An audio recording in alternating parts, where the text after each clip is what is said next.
Good morning students. आज मैं आपको बताऊंगी पाइला के बारे में। पाइला फाइलम मोलस्का का टाइप है जो आपको स्टडी करना है। पाइला को एप्पल स्नेल भी कहते हैं। ये एक प्रकार का घोंघा है। इसका वर्गीकरण संघ मोलस्का के कैरेक्टर्स हम कर चुके हैं पिछली क्लास में। क्लास है गैस्ट्रोपोडा, यानी कि गैस्ट्रोपोड्स में वो मोलस्क्स आते हैं जिनका शेल जो है वो सर्पल प्रकार का होता है, कवच स्पाइरल टाइप का होता है। सब क्लास प्रोजोब्रैंकिया में जितने भी गैस्ट्रोपोड्स आते हैं उनमें जो नर्वस सिस्टम है उसमें एक विशेषता होती है जिसको हम कहते हैं स्ट्रेप्टोन्यूरॉन। अब ये स्ट्रेप्टोन्यूरॉन क्या है? स्ट्रेप्टोन्यूरॉन जो प्लूरोपीडल कनेक्टिव्स होते हैं नर्वस सिस्टम में, वो 8 डिजिट के आकार में होते हैं। They are in form of 8 pleuropedal connectives, इसलिए ये प्रोजोब्रैंकिया में आते हैं। ऑर्डर है मीजोगैस्ट्रोपोडा। मीजोगैस्ट्रोपोडा में मोनोपेक्टिनेट प्रकार का गिल होता है। मोनोपेक्टिनेट यानी कि एक सिंगल गिल, ये गिल का अक्ष है और इसमें केवल एक साइड में गिल लैमिला पाए जाते हैं, तो इस टाइप का गिल मोनोपेक्टिनेट गिल कहलाता है। The gill lamella are present only in one row. Genus Paila and species Globosa. Globosa क्योंकि ये एक ग्लोब की शेप, इनका जो आकार है वो एक ग्लोब के समान होता है। अब आता है आवास एवं स्वभाव।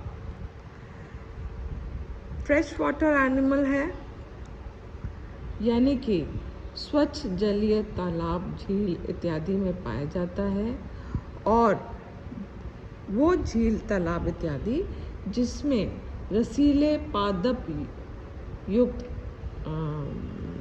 होता है, यानी कि जैसे वेलिसिनेरिया है, हाइड्रिला है, पिस्टिया है, इस प्रकार के पौधे अधिक होते हैं जिन तालाबों में, वहाँ पाइला अधिक पाया जाता है। वोरेशियस फीडर है, यानी कि ये जितने भी प्लांट्स होते हैं सक्यूलेंट प्लांट्स, ये इसका भोजन है, और इनको दिस इज नॉट क्लॉज, ये है जॉज, जबड़े, जॉज, और रेडुला में जो दंत पाए जाते हैं, रेडुलर टीथ, उनकी सहायता से इन पौधों को कुतरता है और भोजन करता है। एम्फीबियस प्रकार का है, यानी कि जल और थल दोनों में पाए जाते हैं। Found both in terrestrial and aquatic habitats.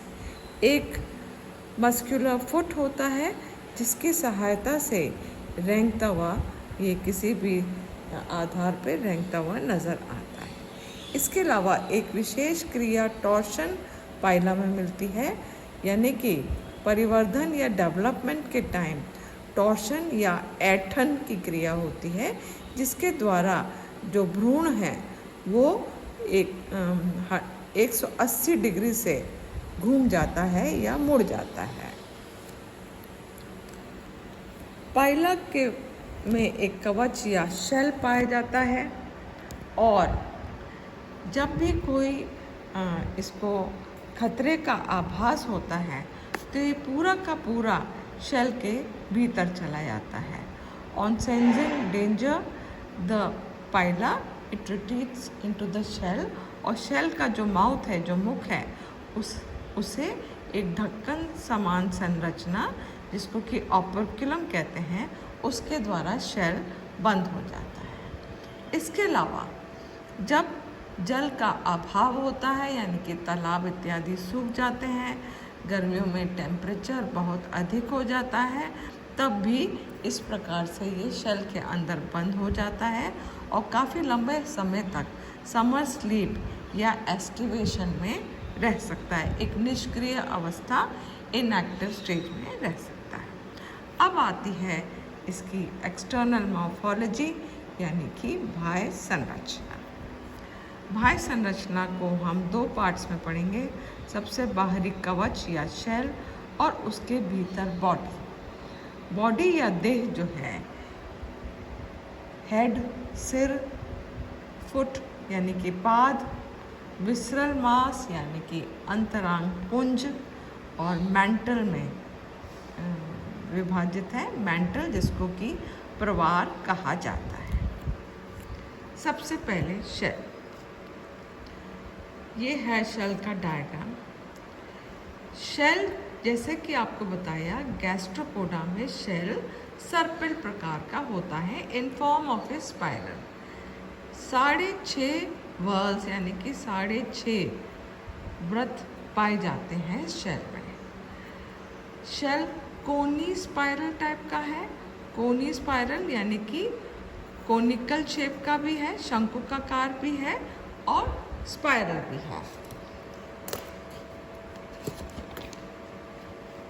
कोनी स्पाइरल को शंकु सर्पिल भी कहा जाता है।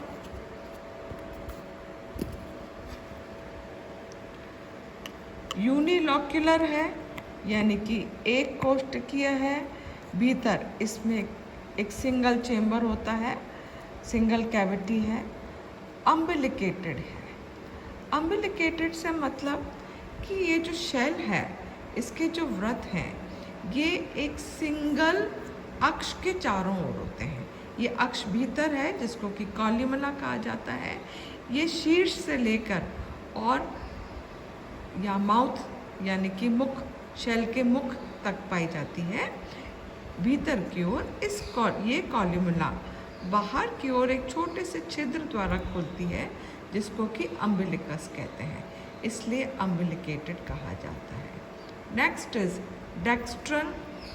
डेक्स्ट्रल यानी कि क्लॉकवाइज। क्लॉकवाइज से मतलब है कि ये इसमें जो व्रत हैं या जो टर्न्स हैं या जो वर्ल्स हैं, वो क्लॉकवाइज डायरेक्शन में होते हैं।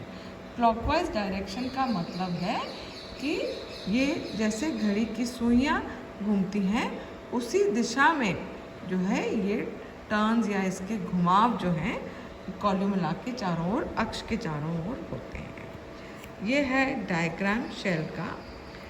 शेल में जैसे कि आपको बताया 6.5 वर्ल्स होते हैं। सबसे पहले आता है प्रोटोकॉन्क। ये सबसे पहला व्रत होता है और आकार में सबसे छोटा होता है, इसको प्रोटोकॉन्क कहा जाता है। सबसे आखिरी वर्ल बॉडी वर्ल, ये आकार में सबसे बड़ा होता है जैसे कि आप देख रहे हैं, और इसमें देह का मुख्य भाग पाया जाता है। इससे पहला वाला जो व्रत है उसको पेनल्टीमेट वर्ल भी कहा जाता है। सारे शेल में बाहरी ओर कई छोटी छोटी रेखाएं होती हैं, लाइंस ऑफ ग्रोथ या वृद्धि की रेखाएं। जो मुख है शेल का, इसका जो किनारा है, margin of the mouth, peristome कहलाया जाता है। पेरिस्टोम में फिट होता है ऑपर्क्युलम या ढक्कन समान प्राच्छद। इस प्राच्छद में बाहरी ओर आप देखते हैं सेंटर में भाग है जिसको न्यूक्लियस कहा जाता है, और इसके चारों ओर लाइंस ऑफ ग्रोथ या वृद्धि की रेखाएं कई सारी पाई जाती हैं। So this is the shell. coni spiral, unilocular, umbilicated and textural. Shell दो चीज़ों का बना होता है, कनकाइलिन। कनकाइलिन एक एल्ब्यूमिनस प्रोटीन होता है प्लस कैल्शियम कार्बोनेट। ये दोनों मिलकर शेल को बनाते हैं। This is the chemical composition of shell. Shell में 3 स्तर होते हैं, 3 लेयर्स पाई जाती हैं। सबसे बाहरी होती है पेरिऑस्ट्रिकम, बीच का भाग शेल का कहलाता है ऑस्ट्रिकम, और सबसे भीतरी जो सतह होती है या परत होती है शेल की, वो होती है हाइपोऑस्ट्रिकम। शेल जो है मैंटल द्वारा स्रावित है। मैंटल जो सबसे बाहरी त्वचा है पाइला की, उसमें शेल ग्लैंड्स होती हैं, कवच ग्रंथियाँ होती हैं, जिनके द्वारा शेल का सिक्रीशन होता है। ये है प्राच्छद या ऑपरक्युलम। भीतर की ओर से जब हम देखेंगे, इसमें सेंटर में एक हल्के सी खांच वाला भाग होता है जिसको कि बॉस कहा जाता है। इस भाग से ये ऑपरक्युलम जो है पाइला के फुट यानी कि पाद से जुड़ा होता है। तो जब पूरा का पूरा पाइला शेल के भीतर संकुचित हो जाता है, खींच लिया जाता है, तब ये उसके लास्ट में भीतर लिया जाता है फुट, और फुट के साथ ही ये ऑपरक्युलम जो है वो माउथ के शेल के माउथ को बंद कर देता है। बॉस के चारों ओर एक छोटा सा ग्रूव पाया जाता है। तो ये तो था शेल के बारे में।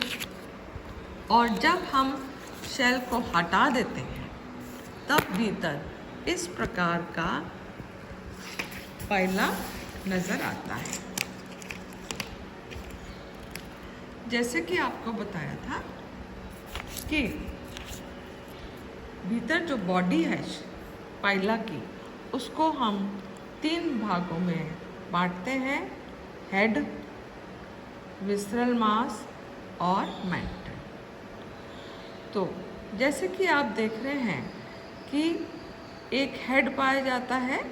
हेड में 2 प्रकार के स्पर्शक हैं। पहले जोड़ी फर्स्ट पेयर ऑफ टेंटिकल्स जो हैं, ये आकार में छोटे होते हैं, और दूसरी जोड़ी जो स्पर्शक या टेंटिकल्स हैं, ये आकार में बड़े होते हैं। जस्ट बिहाइंड द टेंटिकल्स हम देखते हैं नेत्र या आइज पाई जाती हैं, जो कि एक वृंत पे होती हैं। इस वृंत को ओमेटोफोर कहा जाता है। फर्स्ट पेयर पहली जोड़ी स्पर्शक के ठीक बीच में पाई जाती है, एक छोटी सी माउथ ओपनिंग या मुख। ये है डॉर्सल साइड पे हेड, वेंट्रल साइड पे फुट होता है, और फुट से जैसे मैंने आपको बताया था शेल जो है वो जुड़ा होता है।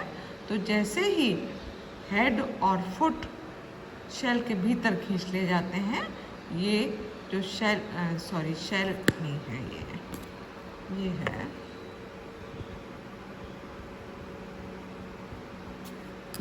शेल का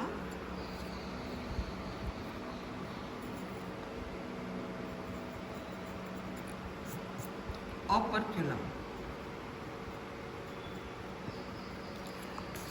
ये ऑपरक्युलम जो है वो शेल को बंद कर देता है। फिर आता है विसरल मास। बॉडी का मुख्य भाग तो मेंटल में ही होता है, और शेष भाग जो है एक कुंडलित रूप में होता है, जिसको अंतरांग पुंज या विसरल मास कहा जाता है। मेंटल जो है ये त्वचा है, जो कि यहाँ से फ्री होती है, इसका फ्री मार्जिन है, प्रवार या मेंटल कहा जाता है। इसके द्वारा ही शेल का सिक्रीशन होता है। अगर हम इस मेंटल को यहाँ से हल्का सा काटते हैं, डिसेक्शन के वक्त काटा जाता है, तो इस प्रकार से इंटरनल ऑर्गन्स दिखाई देते हैं। इनको हम कहते हैं मेंटल कैविटी के ऑर्गन्स या पेलियल कॉम्प्लेक्स या प्रवार गुहिका के अंग। प्रवार गुहा जो है मेंटल द्वारा कवर्ड रहती है। हेड और मेंटल के बीच में ये प्रवार गुहा या मेंटल कैविटी पाई जाती है।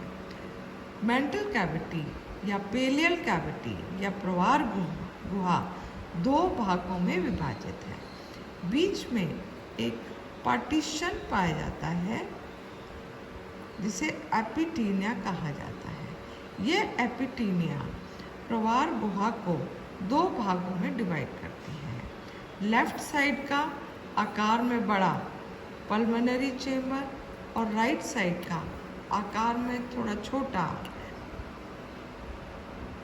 ये है branchial chamber. This is the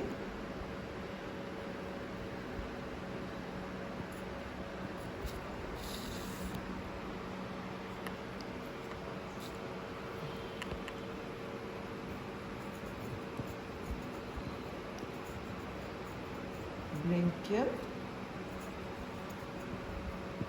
chamber. तो मेंटल कैविटी एपिटीनिया द्वारा विभाजित दो भाग बने मेंटल कैविटी के। Left side pulmonary chamber, right side branchial chamber. Pulmonary chamber में आप देखते हैं ये जो चेम्बर है बाहर की ओर एक लेफ्ट न्यूकल लोब या स्यूडोपिपोडियम द्वारा खुलता है। इस पल्मोनरी चेम्बर में साइफन या न्यूकल लोब के पास ही एक संवेदी अंग पाया जाता है जिसको ऑस्फेरेडियम कहते हैं, घ्राण संवेदी अंग है। इसके अलावा पल्मोनरी चेम्बर में एक छिद्र पाया जाता है, ओपनिंग ऑफ पल्मोनरी सैक यानी कि लंग्स, जिसके द्वारा वायुवीय श्वसन या एरियल रेस्पिरेशन होता है। Now coming to the right side. Right side पे हम देखते हैं कि सबसे बाहरी होती है गिल, जैसे कि आपको बता चुकी हूँ। मोनोपेक्टिनेट गिल पाई जाती है, गिल को टेनिडियम भी कहते हैं। ये है गिल, पूरी लंबाई में पाया जाता है। उसके बाद पाया जाता है आहार नाल का आखिरी भाग जिसको कि रेक्टम कहते हैं या मलाशय, और सबसे भीतरी यानी कि एपिटीनिया के साथ साथ होती है जेनिटल डक्ट, रिप्रोडक्टिव डक्ट, यानी कि अगर मेल पाइला है तो शुक्रवाहिनी होगी वास डेफरेंस, और अगर फीमेल पाइला है तो ओविडक्ट पाया जाएगा या अंडवाहिनी। तो ये है जनन छिद्र और ये है एनस या गुदा छिद्र। ये ब्रेंकियल चेम्बर बाहर की ओर राइट साइफन या साइफन भी कहते हैं, या राइट न्यूकल लोब कह देंगे, या राइट स्यूडोपिपोडियम भी कहा जाता है। तो ये है इंटरनल स्ट्रक्चर पाइला का शेल हटाने के बाद, यानी कि मेंटल कैविटी में कौन कौन से अंग या पेलियल कैविटी में जो ऑर्गन्स पाए जाते हैं, ऑर्गन्स ऑफ द पेलियल कॉम्प्लेक्स या प्रवार गुहिका के अंग। तो इसके साथ ही एक्सटर्नल मॉर्फोलॉजी ख़त्म होती है और हम नेक्स्ट चैप्टर में स्टार्ट करेंगे डाइजेस्टिव सिस्टम से या आहार नाल से। Thank you.